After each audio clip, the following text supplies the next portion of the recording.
What's up, everybody? Welcome to a Wednesday, winning Wednesday. We're winning. Maybe not the teams in town. Edition of Fourth and Go here on the Heat Ratio Sports Network. I'm Dave Gleckner at D Gleck on Twitter. Joined with my man Marc Tomasini. What's up, brother? What up? What up? Yeah, it's a winning Wednesday, even though we're not winning when it comes to the Phillies.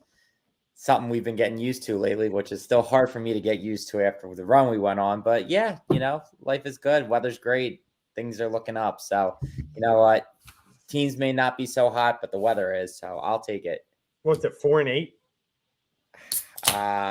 Let's see. They won one against the Marlins. They won one against the Yankees. And two And against the two Reds. against the Reds. Yeah. Yeah, it's bad. I mean, when you got it back to 4-6 and felt a little respectable, you lose these two games to the Marlins, and it's in disappointing fashion from the standpoint it kind of carries over from the Sunday game. It's bullpen, and I mean it's starting pitching as well. Don't get me wrong; we'll get into that, but the vaunted bullpen and all the money we put into that to blow the game, Sir Anthony Dominguez on Sunday when we're up two. Actually, we were up two, but then by the time he came in, up one.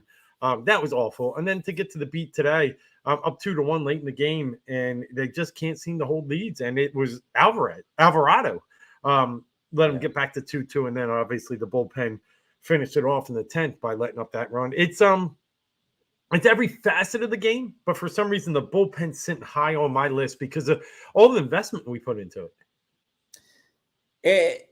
The whole thing is a tough thing looking at it because I agree with you that, I think the bullpen, well, it's tough. Honestly, to me, it's all around. So you look at it. That's every facet, but that's what sticks out. Like, I agree. I think starting pitching is sticking out to me more. Okay, yeah. I saw a stat the other day that in the games that Wheeler, Nola, and Walker have started, they're combined 1-7 or 1-8 now. I think it might be. It's at least 1-8 today. I'm sorry, maybe 1. Yeah, it was the Wheeler win, I think, on last Friday against Hunter Green. That was it. Yep. Yeah. So they just haven't been able to do anything. They get to the 4th and 5th inning and they all break down. I mean, obviously we've seen Walker, against the Yankees have an awful start, but you think about it. Like, I was in my car on my way home from work today listening, and I think it was top of the 5th. And Wheeler walked 3 guys in a row. I mean, or it might not have been 3 in a row. I think he got out, walked 1, got another out, then walked 2 more, and then got out of the inning. But the thing is, I was listening to the broadcast, so I'm not even seeing this, but I'm listening. And they're talking about it, and they're like, these pitches aren't even close. Like, they were like, he's not getting pinched. He's not finding the zone at all. And it's the last time he did that, he walked 3 guys in an inning was 2 years ago. So obviously it's a feat because there's guys who usually have a bad outing where they give up 3 walks. But I felt like, and again, I couldn't see this, but from listening to it, felt like he was afraid to just be a Cy Young pitcher and just go after guys.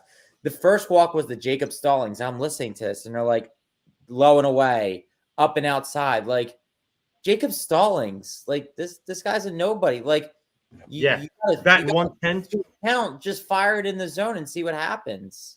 Yeah. Like, it just felt like he was avoiding that. He got out of the inning unscathed. Great. But it's just like more pitches, which means less you're in the game. And it just like is unnecessary. So you walk 3 guys. That's at least 12 pitches right there. Then add all in all the strikes. I mean, that's another 20 pitches. That could have given you another inning and a half, less work for the bullpen, which now leads to the bullpen issue that you bring up because they are just throwing inning after inning after inning. And again, listening to the broadcast, it's like you keep having to go to your bullpen. You're not using 3 guys a game. You're using 4 guys a game. And that starts to catch up really quick. And you're seeing it deteriorate, this bullpen right now. Not saying that they shouldn't be let off the hook.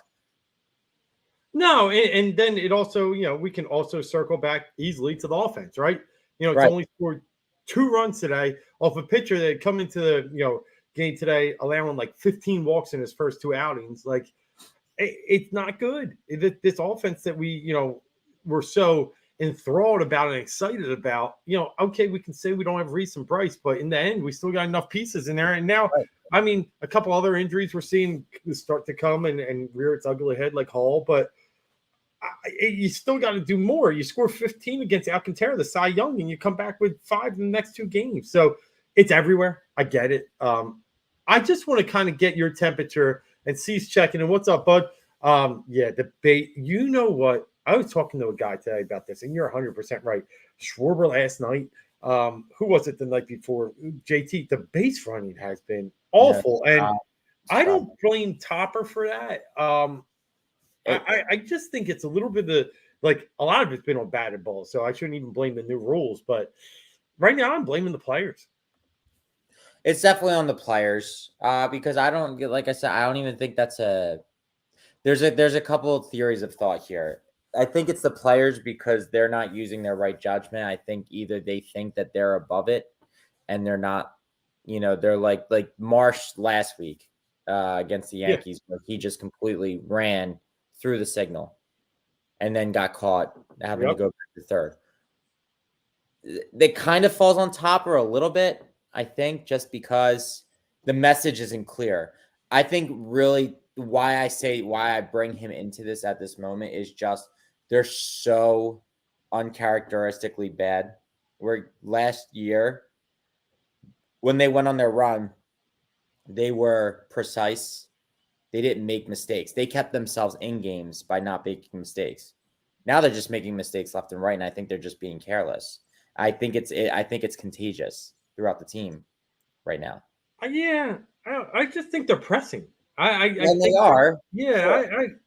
I mean, they were smart last year and they got on a run, but let's not forget this is what they've been almost every April for I don't know how long. It just seems like it's slow start after slow start. So what they're doing, I thought they were calming down after the win on Saturday, where they had that really good comeback and won in the 9th inning, scoring 3 runs when they were down 2-0. Yeah. Since then they're 1-3. I just think they're pressing a little bit. New pieces, just not like Turner's out of leadoff spot. Now we're putting Stott there. There's just a lot of I don't know. They're playing games with themselves and base pass. Yes, that's one of the areas we've seen the most. So on a scale 1 to 10, how concerned are you? I'd still only give it a 4. Okay. Because realistically, baseball is such a long season. Yep. That again, the Phillies were 7 games under 500 or 8 games under 500 when they fired Girardi. Obviously, they're starting off the season really slow now. I'm going to give this just a little bit of time. Again, if nothing changes by the end of the month, what are we? It's the 12th. If nothing really legitimately changes by the end of the month, like in regards to how they go about things, the concern level will probably go up to a 6 at that point. But and obviously, if they're still doing this stuff in June, then forget about it. I don't care who you bring in or what you do. It's an organizational failure at this point. I'm really not that concerned. I just think it's a very slow start to the beginning of the season. Baseball is a very long sport, very long season. It'll change and they'll be all right. I think this team is better because you're looking at some of the things that they got going on, and you're seeing. I've really been impressed with Stott, Bohm, and Castellanos so far, to be honest. I've been impressed with all of them and all guys that I felt needed to step up. So I think it's just about getting all the pieces together and everything clicking at the same time. Just the parts aren't aligning at the moment. So I'll put my level of concern a tick higher. I'm going to go 5. My concern lies more with you played the Reds, you played the Marlins. Now you're 3-3 against 2 bottom feeders, and that was really what got us in the playoffs last year when they beat up on teams like the Nationals, which I think they were somewhere in the 15-3, 16-3 range against last year. And guess what? You don't play 19 games against those teams anymore. You only play 13. So you're going to be, exposed a lot more to better teams and not only beat up on the bottom feeders, but when you get that chance, you got to take advantage of it. And losing those close games, every game counts. Everyone up 5 runs, 5-0 against Texas on opening day, losing that one. These all count late in the season. Now, it is 1/16 of the season just about. It's one football game. right? So it's like we're 0-1 in the books in the NFL season. Right. So you're right. There's a lot left, and we've seen 0-1 teams rebound. So I'll take a deep breath. I'll sit back, and then I'll answer the big question that Cease laid out to us and says, when Harper comes back, are they different? You know what? I think they are, and there's many reasons for that. But one, it's his leadership. And I know he's there. I know he's hanging out. I know he's trying to, but it's not the same until you're out there really, making the crowd go wild and being a part of that. So I think when he comes back, it is a lot different. And I think, they'll get that energy pumping, but it's different at the bat. The pitcher's got to figure this out because they didn't, like Nola, you're not getting a new contract from us pitching like this. You look like shit. And then, Wheeler, he's been a bad and then decent and good. And Walker's been terrible. Yeah, no, it's that's why to me, starting pitching has been the biggest caveat, the biggest issue that I've seen. It's really been frustrating because we had so many more expectations for these guys, and they're just not coming up well at all. I think things do change too when Harper gets back. I think there's a fire, and when Schwarber came in, it was like Schwarber is the vocal guy. But when you look at Harper, he's I play by and lead by example on the field. I know Turner is the ultimate professional, but Harper kind of brings the fire with giving it his all, and he plays with his heart on his sleeve, and it's contagious, and I think it'll run wild. Also, another thing, thinking about things, they've all been, it's not really a good excuse because everybody dealt with this, but I think you do see it, everywhere. Like they had the very long postseason run, which I don't think they were expecting. Like, because even looking at it on my end, just a fan, all of a sudden, like, and we didn't really have any break. Like we went, 2 games away from winning the World Series. Then we're in a Super Bowl run. That and New Year's happens and everything like that. And then you're already at baseball season. Like, and I feel like they didn't have all that time. And I think it was a fresh thing. I think it was fun. And I think as much as they have some veteran guys on that team, it's a lot of young guys. And I think with the World Baseball Classic and everything like that, I think everybody's schedules were off and everybody was thrown off. They really didn't get that continuity. People were hurt. People weren't there. I'm hoping, and it's more hope, but I do think that there's some validity to it, that I think that this past off season, spring training, and nobody really got to get a chance to get together. I think this losing might be a nice, cold glass of water in the morning, like thrown in your face to wake you up. And hopefully it stems to them rallying around each other like they did last year with the whole Girardi thing, and they'll be all right going forward. Yeah. I'm with you. I'm not putting any panic buttons. It's 12 games. I'm not getting there. And I know you're not either. And here's the other good piece of news when we look at the, NL in its totality. The Mets just don't look like the Mets of last year yet. I mean, what are they? Just a game above 500 or so now? Yeah. After let me double check here because I know they've had their struggles. They are 7-6. Yep. Braves out to 9-4. That's fine. They're perennial division winners. They're going to get there. But then we go to the Central. You got Milwaukee 8-4. I know I had them win that division, but St. Louis 5-7. Kind of same problems the Phillies have. Then you go out west. San Diego 7-6. Dodgers 6-6. So nobody's jumping out. Arizona's in the lead in that division. Yep, 8-5.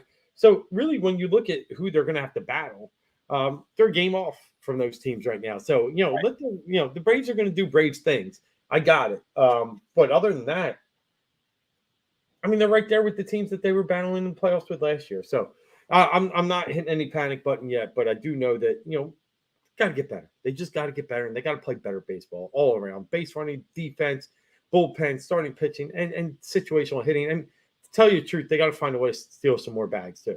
Yeah. But that'll start with getting on base. Turner's finally got a couple in there. JT's getting a couple, but, they got to do just a little bit more better baseball stuff. Yeah, I think I don't think they send like Marsh enough. Like he's fast. I know he's not that pure fastness, but because he covers so much on the outfield, he should be able to be stealing more. They should start becoming more aggressive. I just don't think they have been. So yeah, there's definitely a lot that they need to just play more small ball. Yep. Something the Phillies haven't really been able to do well.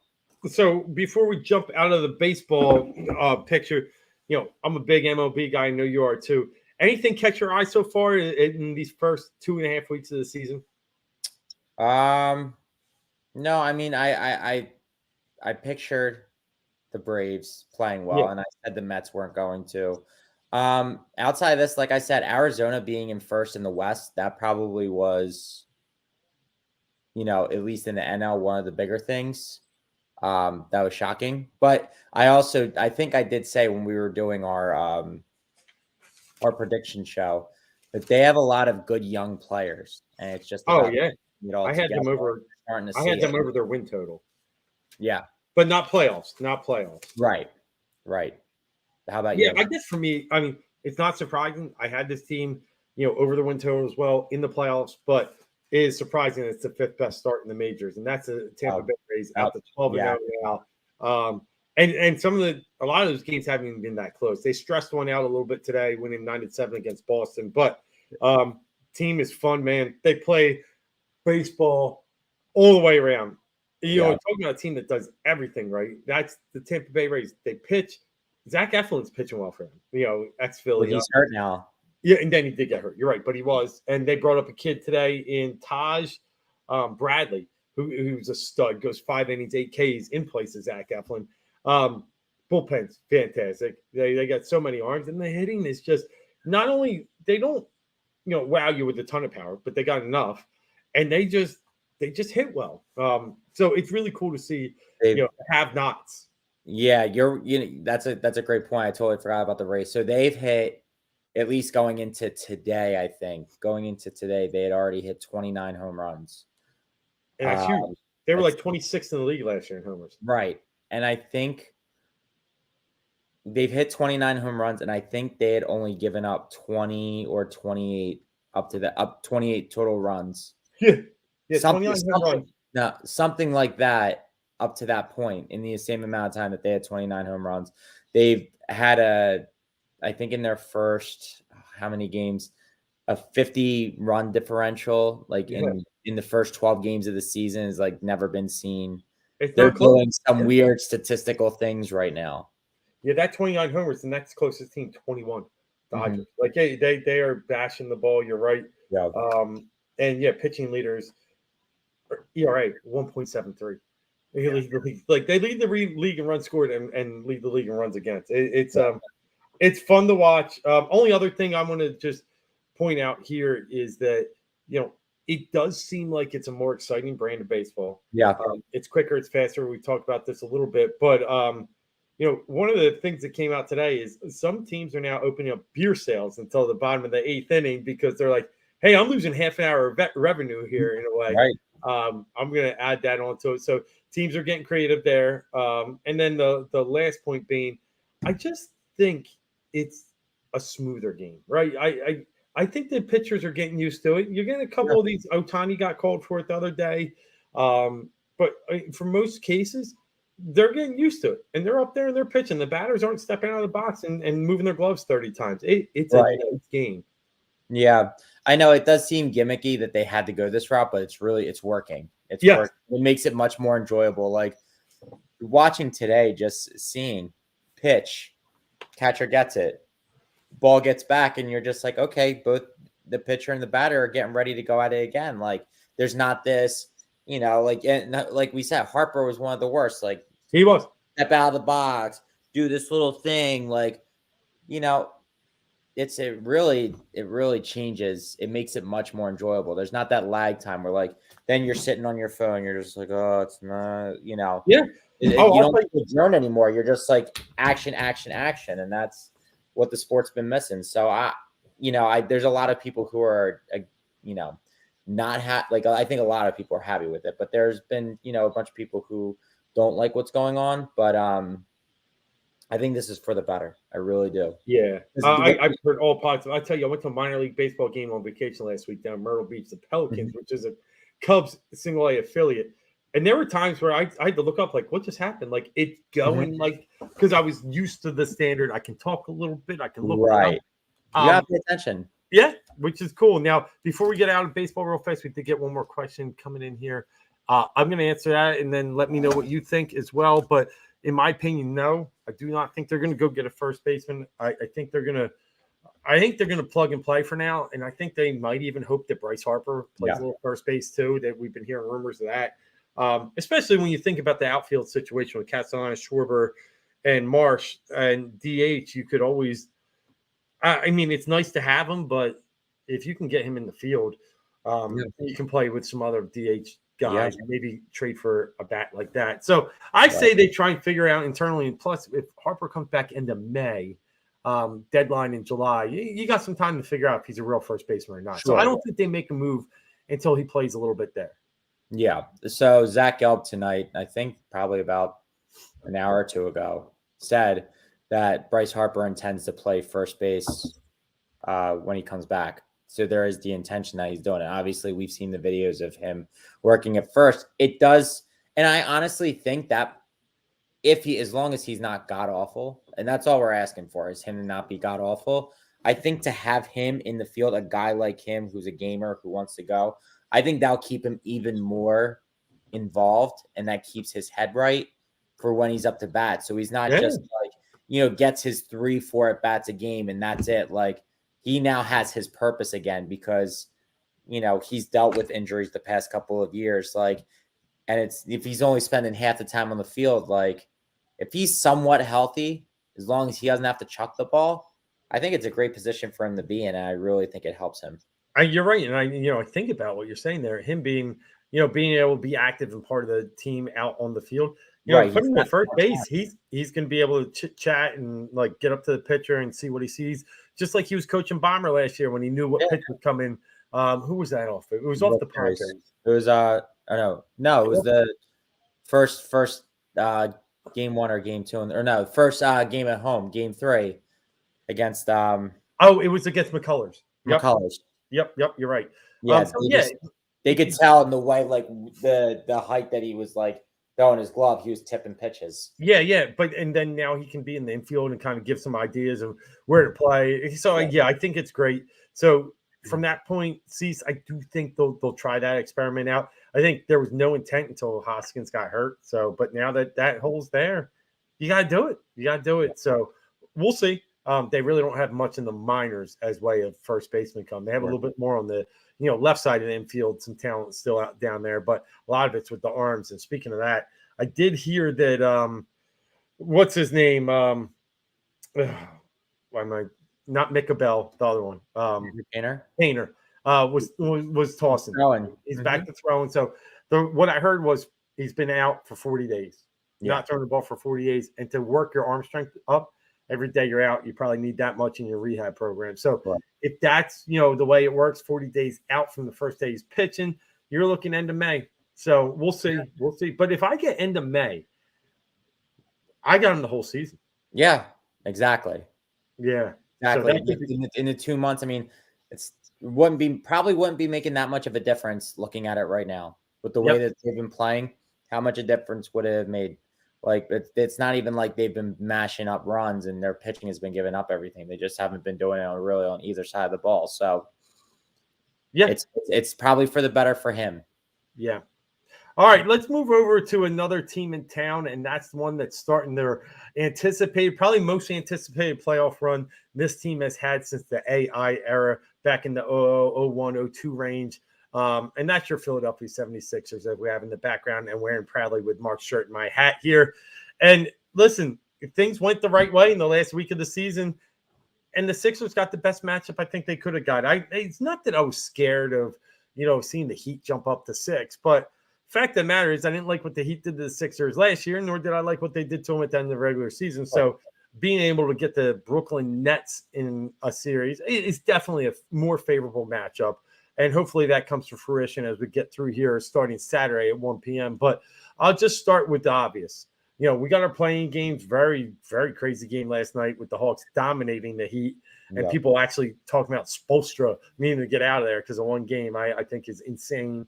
And then even tonight, the Lakers almost losing last night, but held on.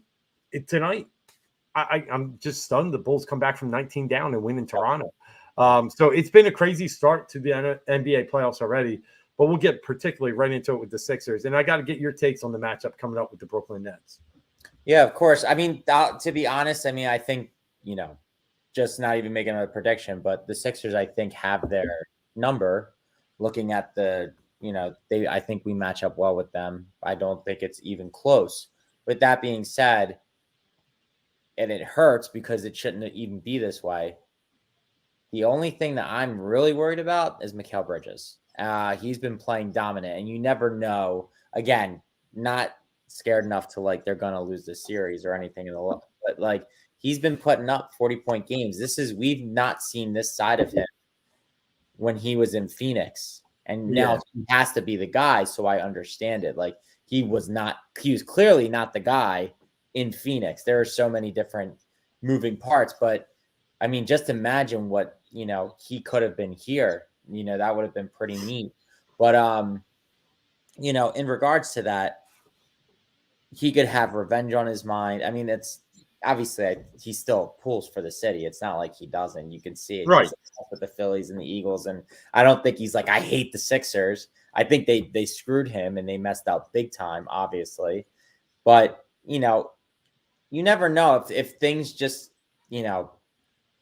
Joe or James gets hurt and, Tobias goes cold and so on and so forth. And this, that, and the third happen. If a couple things fall weirdly and now he gets hot and because they have no perimeter defense. And that's been my big thing. Who? What? Who has no perimeter defense? Sixers. Yeah, I could agree with that. Yeah. For the most part, we guards dominate us. Now he's he's a forward, obviously, but I'm just saying, if he gets hot, if he's making threes, it makes you worry a little bit. That's really my biggest fear when I look at the Nets on paper. That's how I look at it. But yeah, so I mean, I all things similar. The Nets really do struggle at guarding the interior. Teams run through their defense there. I know they got Nicky Claxton down there still, but he's like a toothpick.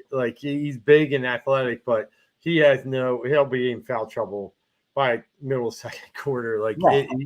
And they're going to have to get creative and find ways. Basketball playoff series are beautiful in the fact that there are many adjustments made, not only through an in-game adjustment period, but from game to game in series. And, they'll find a way to do some creative things to get the ball out of Joe's hands and make us, beat them with our weakness. And our weakness to me is really beat, from the outside. I know we can shoot the three, but we're a very sporadic team when it comes to that. And like you said, at times, we guard the three pretty well. Our defensive efficiency, we're in the top 10 in both offense and defensive efficiency. So one of the few teams that do that. But when we do struggle, it's with teams putting up, volume threes for us. Yes. And that's what the Nets could do. And I hear you. And they could scare us a game or two.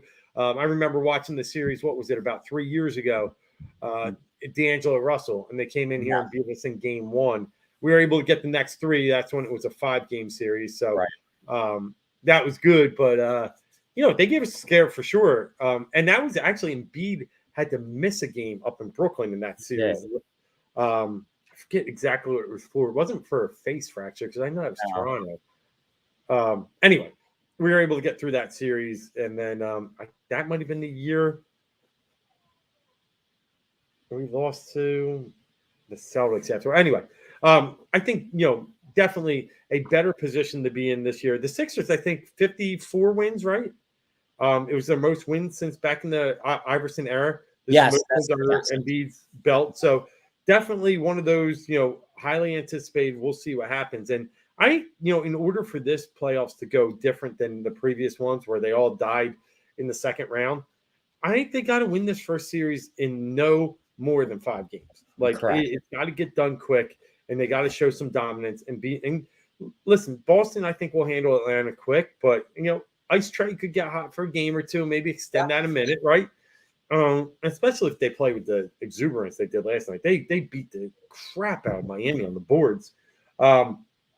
So it'll be interesting to get done early and get that rest and get ready for a very physical series against Boston. So I got the Sixers in 5. I see maybe one potential game that's close. But in most cases, I think the Sixers will, impose their will. And the good thing about the Sixers is they're relatively healthy. Right. And that's the key. Honestly, that's the key. With everything being said, is that they're healthy. I think that they honestly, and C saying Sixers in 4, I can see it happening. But here's the thing: everyone's got to be locked in. Everyone's got to be focused, and that's going to be what it is. It's Joe and James. It's Joe and James, bar none. This isn't the series where you need Maxey to step up. It helps. He needs to make some quality threes. He needs to be a change of pace transition guy. But I think that they need to be serious. They need to take this seriously to where they need to just honestly, they need to get out in 4. I agree with you. I think it's 5. I think they will. I think that the Nets will cause havoc one game. They just won't. The Sixers won't be focused. But because when if you play an unnecessary 5th game against the Nets, that's more exposure for Joe to get hurt. That's more exposure for Harden's Achilles to start acting up again, for him to go on it wrong. You need to be as healthy as you possibly can for this next series, which is, as we talked about, 99.9% going to be against the Boston Celtics. And it's going to be tough, and it's going to take a lot out of you. But I think the thing is, they need to focus, and they need to aim to win in 4. They need to aim to sweep, and they really should not let up at all. No prisoners. Go for the gusto. But I agree with you. I think it's 5, just because very rarely does it happen that way. Even even in 1-8 matchups, it doesn't always happen 4-0. Like, you just catch a team on the night they're just not fully prepared, and especially the disparity in talent between 1 and 8, for example. I know we have the play-in now, but like generally 1 versus 8, because it's usually a 7 or 8 team anyway. They take nights off, like, just mentally, and they're not fully there. Like, and the 8 seed will play hard and just say, like, we got to at least get 1 type of thing. Yep. No, I'm with you. So I'll take the Sixers in 5. Before we get off, I do want to talk all first round NBA. Yeah. We're getting close to knowing what everything else is, but we at least know what the 2 versus 7 matchups are. How far? Let's just think of this Sixers team. How far realistically do you think they will go? Because I stopped in the hallways yesterday. Talked to a coworker of mine, a friend, and right away he's like, "What do you think, Doc?" And I'm like, "Dude, I'll be honest. They're not getting by Boston." And I mean, I want to. Everything in my heart wants to say they will. I just don't know if this team is built mentally to beat a team like that. But if they did, my point was they'll win the NBA championship. It's crazy as it sounds. They just need to get past the second. It's second round or championship. That wide bridge, I think if they can just get that monkey off their back, they're in the championship and potentially winning it, because the West is going to beat each other up. But I just don't know if they can do it. I go back and forth with this. I remember a couple weeks ago, I came on here and I just ripped them to shreds. Yeah. I was pissed. And it had to do with the Harden stuff in Houston and everything like that. And I said that let's just be real. They're not getting past the second round. I don't even know why they're going to try. Whatever. I think that somewhere deep down inside, they're going to find the gumption and they're going to make it to the conference championships. Now, I agree with you. I really think they're in the NBA finals if they win this series, and in a decent way too, like in 5 or 6 games. If 7, I'm probably going to say no, but they beat Boston in 6. It's a good series. I really think that they've shown all the, gumption in the world that they should at least be in the NBA finals, because you just never know what's going to happen with them. Who they're going to face in the West. I agree. The West will beat up on each other. And I don't think anybody's really that great over there. But no, I don't either. But I think they at least get to the Eastern Conference Finals. It pains me to say, because obviously I want that to happen. But because I know there's that doubt, like the Celtics always have our number. Like, we may beat them once or twice in the regular season, but we can never get over the hump when it comes to that. And the second round has just been but I think, again, if they are thinking anything like I am, and I think Joe's got to be thinking about it a lot. And I think, if things are looking like Joe is the favorite to win MVP, so maybe, just maybe, him winning MVP actually motivates him more than him not winning MVP, because usually people say, "Oh, it's going to fuel him, it's going to make him angry," but he gets so hurt by it that sometimes it takes his focus away. Where I think we might get, yeah, I'm the best, and now I'm going to show you why you should have put me in the past couple years previously. Yeah. I think we might get the Joel Embiid. Not that it's a coming out party because we already know who he is, but maybe the playoff coming out party. I think we might. No, that's true. It's just, when those MVPs come out, it's mid-second round. I would love that he, it won't take that long for him to get hyped up. So we'll see. But that is going to be important because he definitely moped the last 3-4 games at Miami series last year. Yeah, there's no doubt about it. He's very temperamental. He's very emotional, and he takes these things seriously. No matter what he says about, I don't care. He cares. He cares more than you know.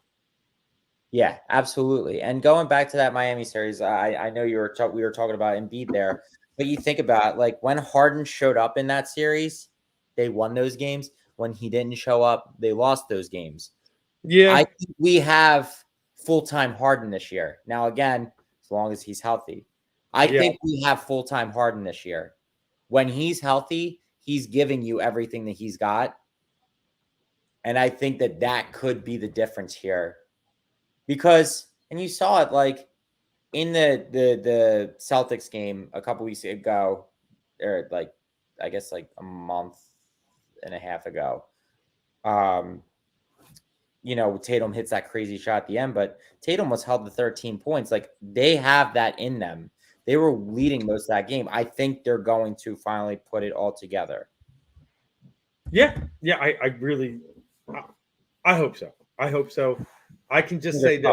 A lot of people are hating on Philly for losing the World Series, for losing the Super Bowl, for losing the MLS, even though nobody cares about that. Well, some people do, and I cheer for the Union. Don't get me wrong, but on a broad scheme of national perspective, it's very low. But they just like to shoot you that dagger too because Philly lost, and they've kicked the Sixers' possibilities to the curb the whole year. Wouldn't it be crazy if they're the one that does it outside of after seeing what those teams did and the laughs that people have had and the jabs they've had at Philly, calling us runner-up city, that they could maybe beat these powerhouses in Boston, Milwaukee, and then either Phoenix, Golden State, LA, or who knows? Right. It would be cool. Yeah, it'd be cool if they're the ones that did. First time since '83. I mean, they're due. That's 40 years. Yeah. It would be nice. 40 years. So, all right. Philadelphia 76ers, game 1, Saturday. I'm trying to get down there, and it'll be very interesting to see them get out to a good start for once. The question, before we transition on, it's Harden. It's Harden. We know what we're going to get out of Embiid. We know Maxey can fire it up, and Tobias is just a role player that can help us, no doubt about it. Harden's got to do it. I mean, he's got to step up and be consistent. He's known as a choker in the playoffs, and I think it's Harden. How about you? So there's a caveat to this. I think this series, to set the tone, it's Harden. I agree with you, but I think in the second round and third round, I think it's more of an X factor type of thing. But a guy who does need to be, I think it's Maxey. I think he takes that ascension. I think he needs to do it. Like I think. Because if we try and rely on Tobias Harris, we're just going to be disappointed. I don't. Yeah. He did play well last year. He did do it last year, but again, this season, half the season he was there, half the season he wasn't. Like you just never know what you're going to get with him. I'm not going to put it in his hands because it really would be nice if he's that fourth guy and he's, But to me, I actually think it's like I've talked about this. It's Joe and James, obviously, but. Maxey's got to be that extra boost. He's got to give you that life. And, we saw his struggles earlier in the year. I think he got out of the way, and I think they're going to be good moving forward. All right. So there's your answer, Cease. If you got anyone, drop it in the comments for sure. We'd love to hear it. But The Beard's got to do something big in the playoffs. Otherwise, we got a real shot at this team being dismantled at the end of the season. I don't want to hear that. But moving on, let's talk the rest of the NBA playoffs. Let's go through the Western Conference real fast. We got the Denver Nuggets versus the kind of, we'll see what happens in this New Orleans OKC. I point to my left because here we got on the TV the game going on. They will be going to face the Minnesota Timberwolves, in my opinion. But anybody that is fed to the Nuggets will win. I'm not real confident in the Nuggets in a long-term perspective, but I think they're good enough to beat any of those teams. There's too many flaws. Minnesota is an absolute mess with the Rudy Gobert situation. Yeah. They're letting him back in for the game on Friday. OKC's great, but they're way too young, and they don't have, a lot of players out. SGA, Giddey's good, but – and then Pelicans, until that Zion thing kind of settles, I don't trust anyone. So I got Denver. How about you versus any of those teams? Yeah, no, it's not even close. Like you said, they're feeding them to Denver. They're good enough. They have good enough players that better than any of those situations that they will be taken care of. Obviously, the Nuggets here in this case, but I agree with you. I don't trust the Nuggets. I'm not a big believer in the Nuggets, and then obviously, we always have our eyes on them because of Jokic. With the MVP and everything like that, but they're really not that great of a team. They're just really not. Not saying that the Sixers are any better because they've kind of been on par with them. They do the same exact thing as the Sixers do, but I think there's a big difference in the talent. All right, so we both have Nuggets. I won't go to the 4-5 game, and that's the Clippers and the Suns. Who do you got in that one? That's tough. Yeah, that's really tough because I think the Clippers are playing inspired. I think Westbrook's actually been a good addition for them. He's finally made it work in that team. I think they're still without Paul George for a little bit, but I think he's aiming to come back pretty soon. I think the Suns do get it done. But if the Clippers do get past, then that's trouble, I think, for the rest of the West if they make it out of the Suns series. But I would say if gun to my head, Suns win the series. Suns win. There's no gun to my head. I don't think they've lost a game with Durant, Booker, and CP3 all playing. So, listen, there was so much hope for me with the Clippers this year. I thought maybe this is, a little more healthy Kawhi. Paired with the guy you wanted in PG-13 and rounding out that roster. It just hasn't worked. They're too inconsistent for me. Even when healthy, if they did have everyone, I think it's Phoenix. I'm going Phoenix. So we go to one of the more attractive, from a visual standpoint, basketball standpoint, series in all of basketball in the first round. And that's the Battle of California and Sacramento Golden State 3-6 game. And I'm going to tell you, I think this Sacramento team is feisty. I think they're going to give a lot more to Golden State than people realize. And then I think Golden State wins, but it might be as far as 6 or 7. I think Sacramento plays them really tough. I think that environment, I remember the days of Vlade and Chris Webber, and it was a tough place to play. And I think they're going to bring out those Cowboys and everything again. And Golden State's terrible on the road. Absolutely atrocious. Yeah. But they just got to win one, and then they can win their home game. So I'll take them in 6, Golden State. That's another tough one because I think obviously Sacramento is the complete team. I think the Warriors just, they bank on Clay, or not Clay, well, Clay too, but Steph, obviously. The disparity between road and home it's been something else. I mean, in my heart of hearts, I hope that the Kings beat them. One, because I like this Kings team. I've been in love with De'Aaron Fox since Kentucky. Like it's, I think he's great. He's probably going to win clutch player of the year. Like, even though it's like a made up award, still he's been ridiculous.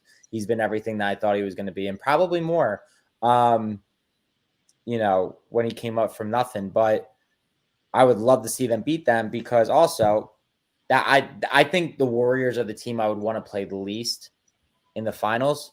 Because of going back to the perimeter defense thing, I think they would just make threes on us all the time. I think they would just rain threes against us, and I think that would kill us. But with that being said, I think the veteran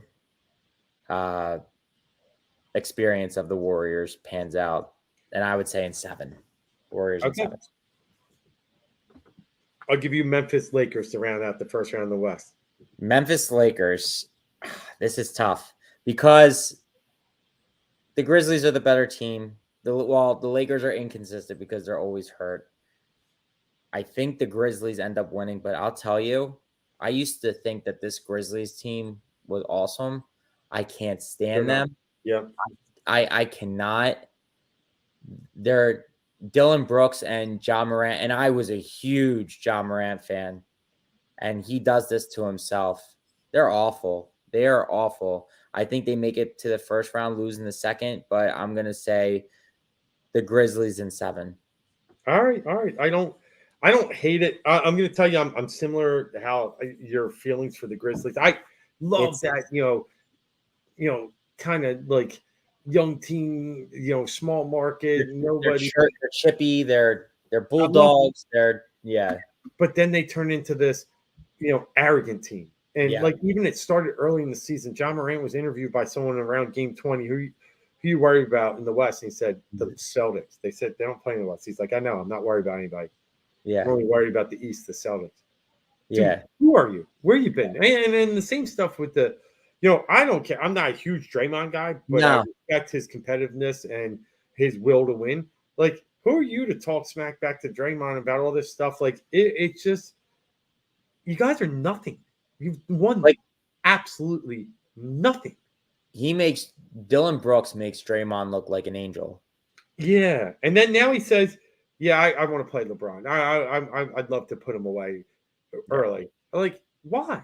Why do you gotta like? What benefit did you just do by calling out that guy? Like, who's gonna come at your throat every single play? Like, listen, a lot of people are picking the Lakers in the series, and I get it. And I think the Lakers have the 2 best players in the entire series. But in the end, I watched last night, and I still think the Lakers have a little too many holes. When you watch and you understand that they rely on Austin Reeves, Dennis Schroeder, and Rui Hachimura and Vanderbilt. Like, I know you still got D'Lo can help sometimes, but I think there's just too many holes in this team. And over 7 games versus a good team like Memphis, I think it will get exposed.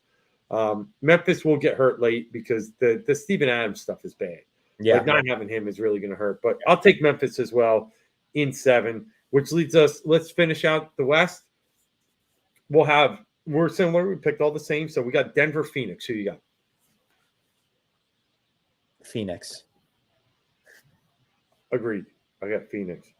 All right. And then we got Golden State, Memphis. Golden State. Yeah, I agree. All right. We're on the same page, and that gets us to Phoenix, Golden State. Who you got? Phoenix, Golden State. I'm gonna go with Phoenix here. All right, and look at my man in the background. Sacramento Queens, but Suns coming out of the West. I do too. I think it's end of the road for Golden State at some point, and I think it's Durant.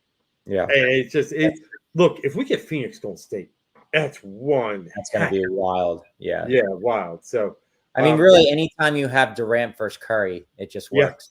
It just always works. And we know that Golden State, Phoenix has had their issues, in the playoffs and choking, especially last year, losing by like 40 in Game 7 to Dallas in the semis. I think they're going to be more dialed in. All right, I'm with you. I'm with Phoenix. All right, let's go on to the East real fast here. East, we're going to see we got Milwaukee versus one of those scrubs. I'll make it quick. Milwaukee. You? Milwaukee. All right. Yeah, we don't have to get too much into the details there. Sure.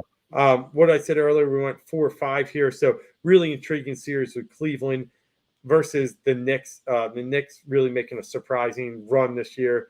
But in the end, I've liked this Cleveland team all along. I think they're well built inside and out.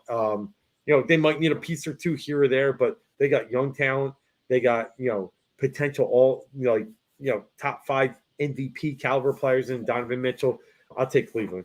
Yeah, absolutely. I think Cavs in 5. I agree with you as well. There's so much talent they have perimeter play and they have they have front court and back court.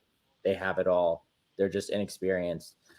All right, Something else will roll for them. So yeah, we've already picked the Philadelphia series, which is the 3-6, which leads us to Boston versus the Hawks. What do you got? I got the Celtics in 5. I think I kind of alluding to what you said earlier. Trea has a game where he just goes absolutely lights out. I know that Jaylen Brown is playing. He's got those stitches on his hand, but that could also be a factor into why they would lose a game. Yep, I agree. All right, Milwaukee, Cleveland in the semis. Milwaukee takes care of Cleveland. The veteran, experience of the Bucks just is. Cleveland doesn't have enough, but they'll be next year. They'll be up there with the tops. All right, we go in the big one, Boston, Philadelphia, and I will say I'll lead off here. This pick is subject to change, but now on today, sitting here on April 12th, I'm going to take the Boston Celtics. The Sixers have not done anything to fully prove to me they can beat that team in a 7-game series. Look, I love the last game, but that took all the effort in the world to beat them the other night, and then they come back with a goose against Miami. Even if they get them a game or two, I worry about the next game, right? It takes a lot of effort to beat a team like Boston 1 game. They beat them 4. They're NBA, like they were in the NBA Finals last year. I respect the world out of them. I want the Sixers beat them worse than anybody in this world. For now, I'm taking Boston. I'm taking Philly. I'm going with it. I know I sound like a smacked ass after my rant that I had a couple. Subject to change. Remember, use that tagline. And that's okay. And I'm good with it. I can live with it because I just think that this Jaylen Brown thing could be something. He's got 1 foot out the door, and I think that changes things. The playoffs does change in the way that they approach the half court offense. Now I know Boston has the players, but it's Mazzulla, right? That's his last name, Mazzulla. Joe Mazzulla. Yep. Is this his first time coaching as a head coach in the playoffs, this team? And I think that's also going to come into play. The Sixers have always gone up against Brad Stevens, mastermind. So that's why I think that maybe Doc Rivers' experience actually benefits them for once in this scenario. I think Sixers in 6. And as a true dog, they might play a little bit better like that. I think in the situations they played Boston, even in the bubble, people thought they could and would. And now I don't think though a lot of people will think so. I want to see how the first round goes for both teams. That's why I'm saying subject to change and see where, because momentum plays such a huge factor in basketball. Okay, Milwaukee, Boston on my side. If that did end up being that matchup, I think at that point, I like Milwaukee. If it was Milwaukee Sixers, I might like the Sixers. So what do you like?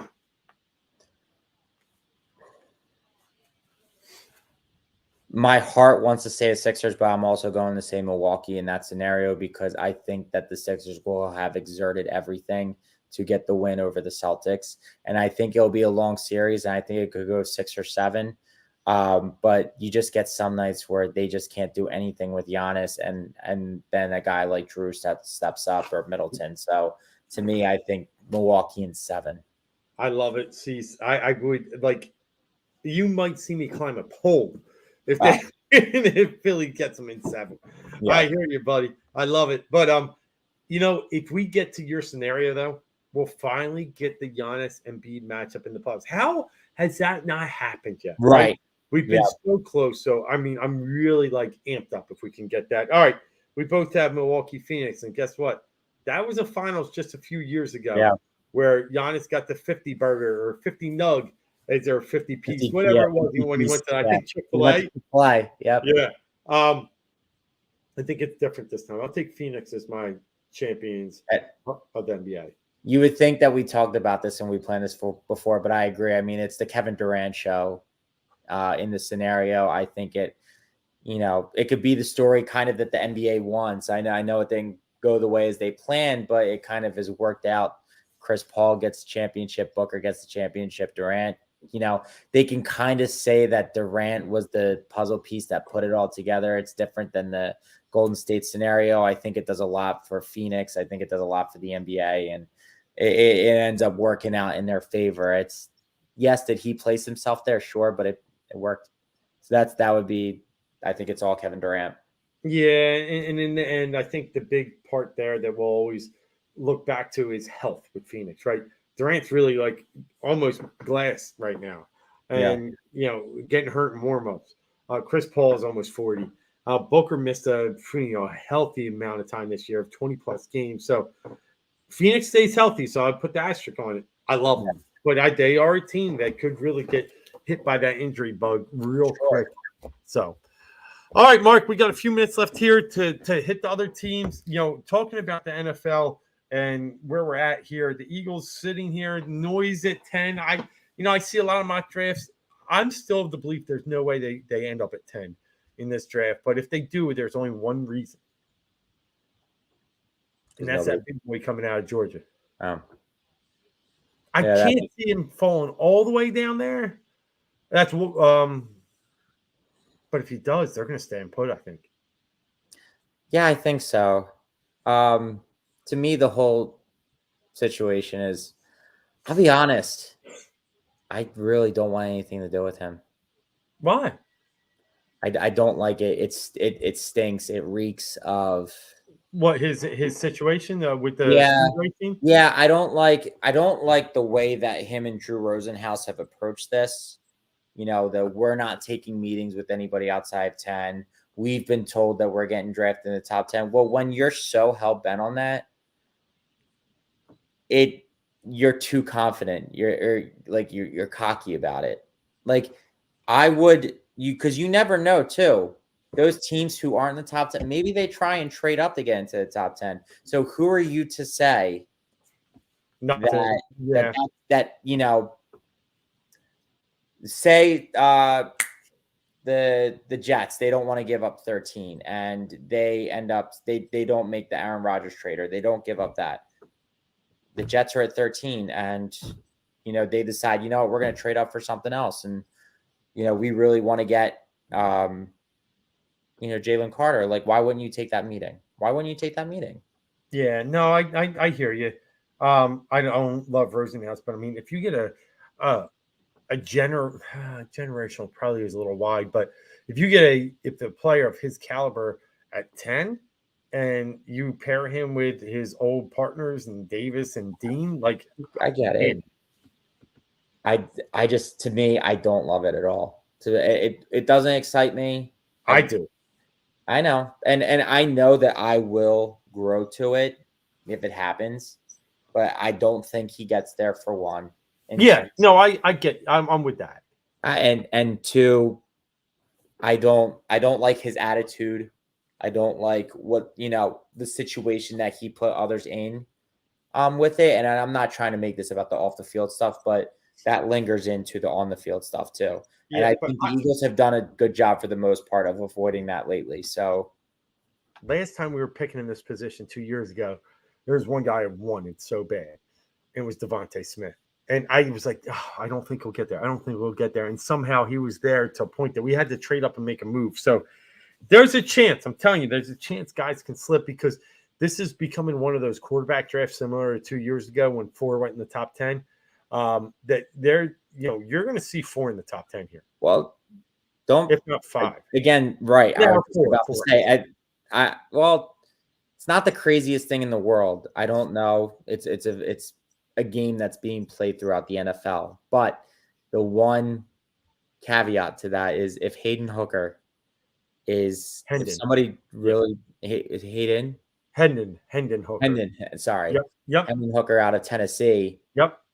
Again, the only thing is he's older, and he had a great receiver in Jalen Hyatt. So yeah, it's some people think that he's got more talent than some of the other guys.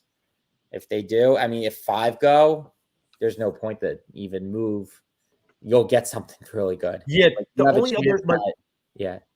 only other point that I saw was, and I agree with you with that. And I'm seeing a lot of him late first round now, maybe Seattle. Yeah, sure. Because Dino's kind of deal really is only a 1-year deal. But one thing that I wanted to get in with you is Tony Cattell and I had talked the other day, and we did a little bit on a live show, and he is hell bent on Bijan Robinson.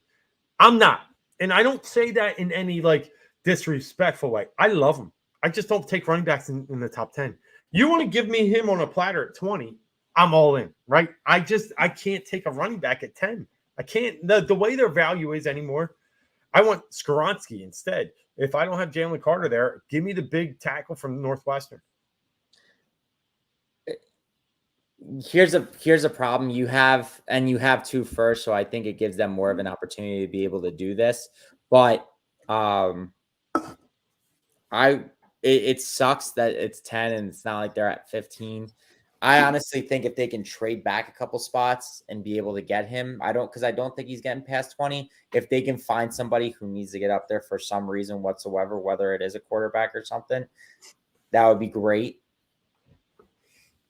And I know that really you got 5 years of this guy, but with the offense that they have, I think this would be the scenario that you do it. This would be the time to pull the trigger. Remember, we watched the Giants take Saquon at 2 and try and build their franchise. That's the reason why it didn't work, because they tried to build it around the running back. Bijan Robinson has the opportunity to be the piece that gets them over the hump, that just makes them even more dynamic of a team and less pressure on Jalen Hurts. Like, I think it actually like helps the Eagles in the long run because you preserve Hurts. You don't have to do as much sneaking, and you have more options with that. That's the reason why. I mean, it would be exciting regardless. I think he's an exciting player. To me, that this is the one scenario where I think it makes sense. You're coming off the Super Bowl. You still have all the offensive talent in the world. You can still get defensive talent throughout the draft. I would actually pull the trigger on Robinson at 10. I don't think it happens because that's not how Howie rolls. Yeah, not only. I respect you. I respect Tony.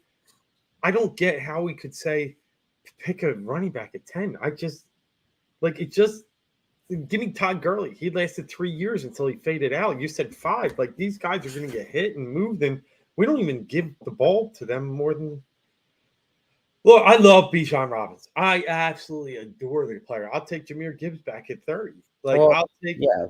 I mean, that makes more that fit. I like Charbonnet, like from UCLA. Ty Spears out of Tulane. Like, I think I can get, like, I know Bijan's great. Don't get me wrong. It's just not it's a passing league. He asked what position should. So for me, and Marc can answer it from him. For me, it's line. I want either a stud offensive lineman or a stud defensive lineman. I know safety is a position of need, but I think we can get that back at 30. Right. I think if you can get one of those guys to like a D tackle if Carter's there, but or O-line, that's it for me at 10. Well, before the events of free agency took place, I was expecting the big need to be a cornerback. And that's where I really wanted them to go. And as much as I'm happy that they have the continuity back there, and they don't have the question marks right now, they essentially have 2 years with Bradbury and Slay. Yeah. Really wanted cornerback. I really wanted a Christian Gonzalez or a Devin Witherspoon. What about the Penn State kid? Well, Joey Porter Jr., I honestly think his value is a little better if they could have traded back for him, but again, that's getting greedy. Yeah, yeah. I think he's got more mid-first round value, where Witherspoon and Gonzalez are top 10 guys. Now, they might go 6-7. They might go 7-8. That's still very much. Well, then that leaves my boy Carter. Yeah, I know. But I love the opportunity of that. But I guess, I mean, it's really tough. There's not wide receivers there. Obviously, we have the quarterback, the running back. We're taking that off the table. Part of me would say offensive line, but you already have your offensive line mostly intact. I don't think it's really a position to meet. I know it would help, and you get probably good value. I guess DN, because there's no bona fide linebackers. There's no bona fide safeties. I guess defensive end would probably be, or defensive tackle, but I value defensive end more than defensive tackle. But then again, we have defensive ends too. I know we could always use more defensive ends, but with their system, yeah, it's really tough. I can't nail it on the head. I can't. Before, like I said, before free agency, it was cornerback, cornerback, cornerback all the way. Yeah, I'm definitely going the lines. Let's build that and keep that strong, especially because I do see, obviously, I think we have the replacement for Kelsey in house, but the replacement for Lane may not be there. So, I could definitely build on that line. And on the other side, we're bringing Fletcher back for another year, but and Brandon, we brought Brandon back too, right? We brought both back. Yeah. Yep. I mean, this might be the end of the road for both of them. So, I'd like to. So either side, best player available on the line. But with the Eagles, Mark, they still haven't done the deal with Hurts yet, but there's still rumors it's going to get done. Anything else you're hearing out there from the standpoint of what they need to do before this draft? Because what I'm hearing is it's pretty stagnant, right? They've got the team they've pretty much built, and will go from the draft, go for some undrafted free agents, and then just start to build from there. Yeah, it's I mean, Howie can always hit you unexpectedly. I just don't think there's any move to be made at this. Again, we've probably said this a million times before. There's no moves to be made, and then a move is made. Like, nobody thought that the AJ Brown was the move. I think a lot of people were thinking maybe DK at the time, and it happens at the draft. They're quiet until the draft, and I think they're in. And even the Saints trade previously. The trade that they made last year, that was pretty early on in the NFL season. Yep. They're gonna, if they do something, it's going to be the day of or a day or two before. I think it's going to be quiet on this front until April 27th. Yep. But we're getting closer and closer to April 27th, which is awesome. One of our favorite times of the year. So looking about 2 weeks out. Yep. Until we start really nailing this thing in. So, all right, that can kind of concludes our talk about the Eagles. Let's finish it off with a pure 4-4 night here on April 12th, 2023. Philadelphia Flyers are woefully ending their season, snuck in a win the other day. But one of the things, is of, notice here, a couple things, but I mean, I guess we're just seeing the torts come out at the end of the year. We've seen it throughout the year, but his I guess internal feud with Tony D'Angelo is really starting to, hit, headlines here. He benched him. He's made him non-activated, not dressed for the past 4 or 5 games. And to the point the reporters asked him the other day, and he said, I don't know. I haven't talked to him yet. And it just seems to, I don't know why it took so long, because you saw that those two personalities weren't going to work ever. But right. The Flyers had one of the most uninteresting seasons in the history of their franchise. They finally fired Chuck Fletcher. They brought in Danny Briere, and then his son's out there doing some weird stuff. So it's still just a tumultuous time, but this season needs to end soon. And they just need to find a way to get back to reality here.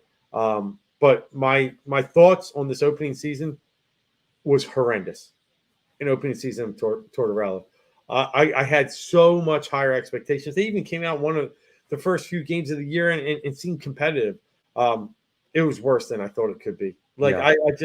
This was an absolute abomination year. Only one team worse than them in the East, and that's Columbus. I just don't know how we make them relevant again. By the time they even build this roster up, Hart's out of here.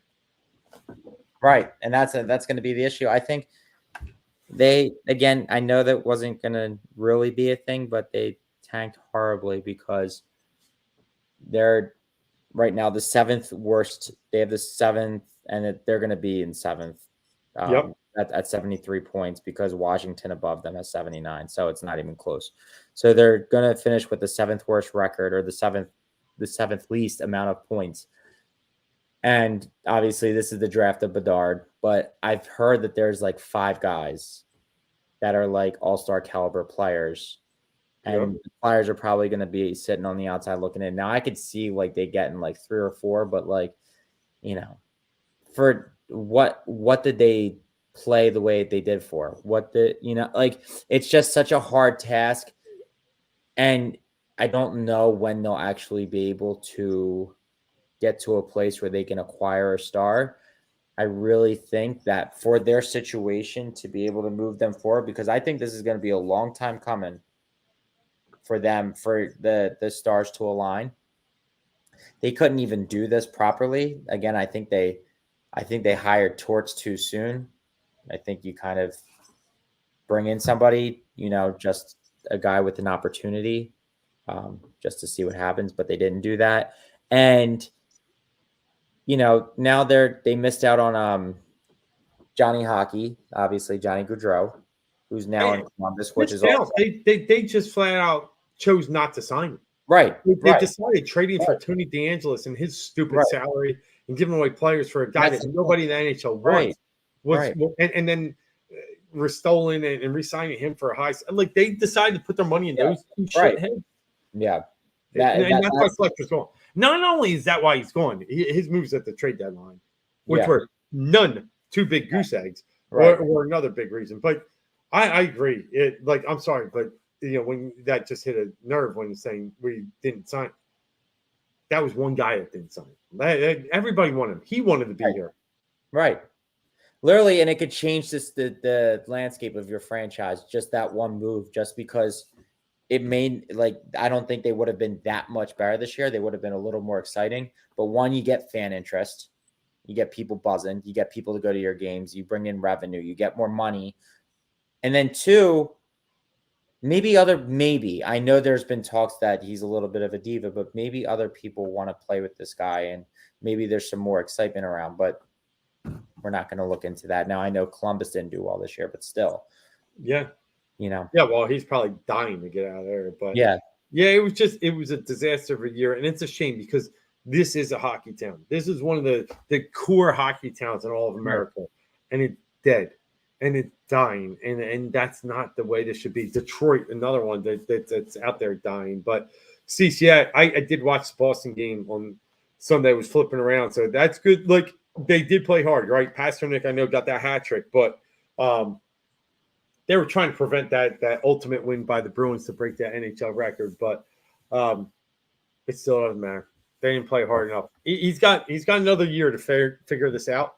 Tortorella's here for 3. But he doesn't make it much longer than that. No. It's just the way these things work. I mean, Laviolette can, they just wear the things out pretty quick. So, yeah. Oh, man. All right. End with a dull. But, Mark, we got anything else wrapping up here before we get out of here? No, we're, just moving forward. I don't think we have, like I said, we're waiting on the draft. Obviously, I think the Eagles are quiet now. Phillies need to get out of their own way. The Sixers are, it's everything. Yeah. This is the most important playoff series, as you said it at the very beginning of the show. The most important playoff series that we're looking at. And it seems like we always say this every year, but truly, I think this is make or break. Oh, I do. And I agree. And you know what? I'm in for the ride. I really, really believe they can do it. And I'm hoping. I'm very optimistic. So with that said, let's wrap it up until next Wednesday here, where we'll get hopefully a little bit better picture where the Phillies are at on a road trip now, heading out to Cincinnati. Sixers opening series against Brooklyn. And one more week till the draft when we talk next week, and we'll get a bigger, clearer picture of maybe what prospects will be available for us. So that's it for Dave, Mark. 4th and Go here on the Heat Ratio Sports Network. Follow us, tweet us, give a like on this one tonight. And until next week, 7 days from now, we'll talk to you more about Philly sports here as best as we can. From the voice of the Phillies fan, we are out.